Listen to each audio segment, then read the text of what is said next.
இது பாருங்கள் டெஃபினிஷன் பாருங்கள். ஸோ அப்ஸ்ட்ராக்ஷன்னா ஒன்றும் கிடையாது, hiding the implement of data. அந்த டேட்டாவை வந்து நம்ம ஹைட் பண்ணி அதை நம்ம எப்படி பிரிண்ட் பண்ண போகிறோம், அதுதான் அப்ஸ்ட்ராக்ட். சரியா? ஸோ இதோட ரூல்ஸ் பாருங்கள். இதுக்கு வந்து நம்ம கீவேர்டு வந்து அப்ஸ்ட்ராக்ட்ன்றது ஒன்று யூஸ் பண்ணுவோம், அதை வந்து கிளாஸ்ன்னு நம்ம பார்ப்போம். ஓகேவா? அது நம்ம ப்ரோக்ராம் போடும்போது அதை நான் டீட்டெயிலாக சொல்கிறேன்.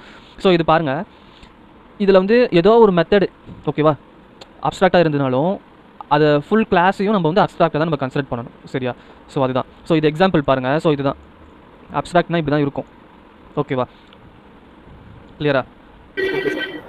அதே மாதிரி abstract method must be declare inside the class, inside the abstract class. ஓகேவா? கிளியரா? Okay sir.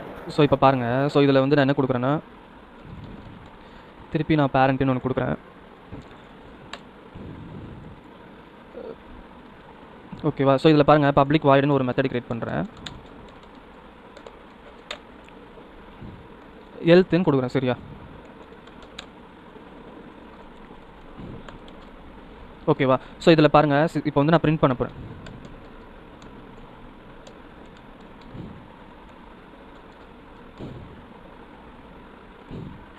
பிரிண்ட்டில் வந்து நான் என்ன கொடுக்குறேன்,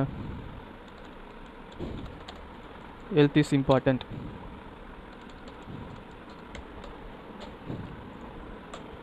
ஓகேவா?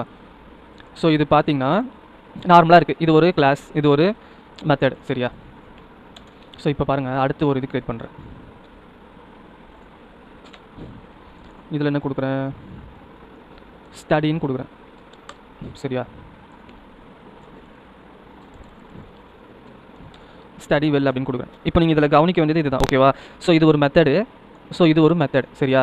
ஸோ இப்போ பாருங்கள், எனக்கு நான் இந்த இதை வந்து ஐடி பண்ணுறேன். சரியா? அப்ஸ்ட்ராக்ட்னா ஐடி. ஓகேவா? Hiding the implementation of data. இதை இம்ப்ளிமெண்டேஷன் ஆஃப் டேட்டான்னு சொல்லுவாங்க. இதை நான் ஐடி பண்ணிடுறேன். சரியா? ஐடி பண்ணிட்டேன். இதையும் நான் எடுத்துட்டேன்ப்பா. சரியா? இப்போ இப்படி போடுறேன். ஓகேவா? ஸோ இதை தான் வந்து அப்ஸ்ட்ராக்ட்னு சொல்லுவாங்க, அப்ஸ்ட்ராக்ட் கிளாஸ். ஓகேவா? அப்ஸ்ட்ராக்ட். இதை நான் அப்ஸ்ட்ராக்ட்னு எப்படி சொல்கிறேன்னா, அதுக்கு முன்னாடி வந்து அப்ஸ்ட்ராக்ட்ன்ற கீவேர்டை போட்டுக்கணும். ஓகேவா? இதை நான் உங்களுக்கு காமிக்கிறதுக்காக இப்படி போட்டுக்கிறேன். இப்போ எரர் அடிக்குது. என்ன எரர் கிடைக்குது பாருங்கள், இந்த அப்ஸ்ட்ராக்ட் மெத்தட் ஸ்டடி இந்த type parameter can be defined by an abstract class. என்ன மீன் பண்ணுதுன்னா, இந்த மெத்தட் வந்து அந்த அப்ஸ்ட்ராக்ட் கிளாஸ்க்குள்ளே தான் இருக்கணும் அப்படின்னு சொல்லுது. ஆனால் நம்மளுக்கு இங்கே என்ன இருக்குது, கிளாஸாக இருக்குது, காமனாக வந்து பப்ளிக் கிளாஸ்ன்னு இருக்குது. ஓகேவா? ஸோ இதனால் என்ன பண்ணுறேன், ஸோ இங்கேயும் நான் அப்ஸ்ட்ராக்ட்னு போடுவேன். கிளியரா? இது வரைக்கும் கிளியரா? ஸோ இப்போ எனக்கு வந்து அந்த இடத்துல பிரிண்ட் பண்ணணும். கரெக்டாக? ஸோ இப்போ பிரிண்ட் பண்ணுறது எப்படி பண்ணுறேன்னு பாருங்கள். ப்ராக்டிஸில் தானே இருக்குது. இந்த இடத்துல பார்ப்போம், மாற்றி வச்சுக்கிறேன். ஓகேவா? ஸோ இப்போ என்ன பண்ணுறேன்னு பாருங்கள், அதே தான். பேரண்ட்டை வந்து இது பண்ண போகிறோம், பப்ளிக் கிளாஸ் சைல்டுன்னு ஒன்று கிரியேட் பண்ணி எக்ஸ்டென்ஸ் பேரண்ட். சரியா? ஸோ இதில் நான் என்ன பண்ணுறேன்னா, சைல்டுக்கு பிடிச்ச மாதிரி அதை நான் மாற்றிக்க போகிறேன்.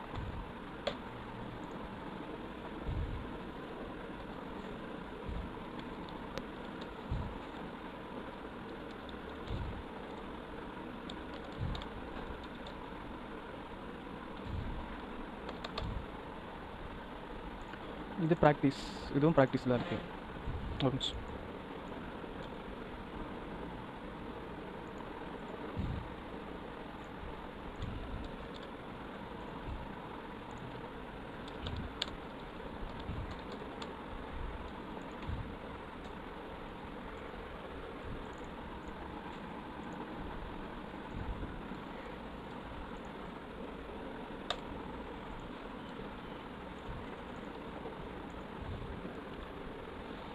சைல்டுக்கு என்ன போட்டிருக்கோம்,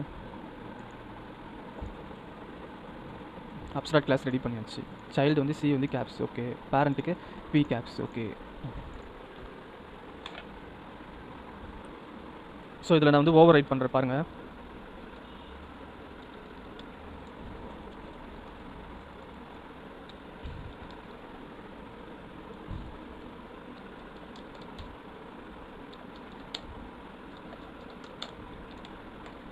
பப்ளிக் வைட் ஸ்டடி. சரியா? ஸோ இந்த ஸ்டடிக்குள்ளே சைல்டுக்கு ஏற்ற மாதிரி அவன் வந்து இது பண்ண போகிறான்.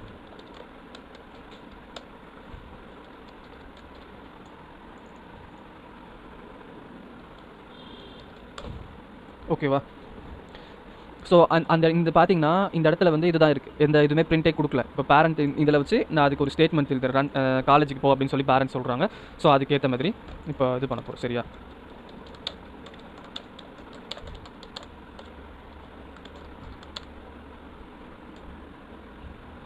கிளியரா? Yes, no, maybe. Yes sir. சைல்டுக்கு ch equal to new child of.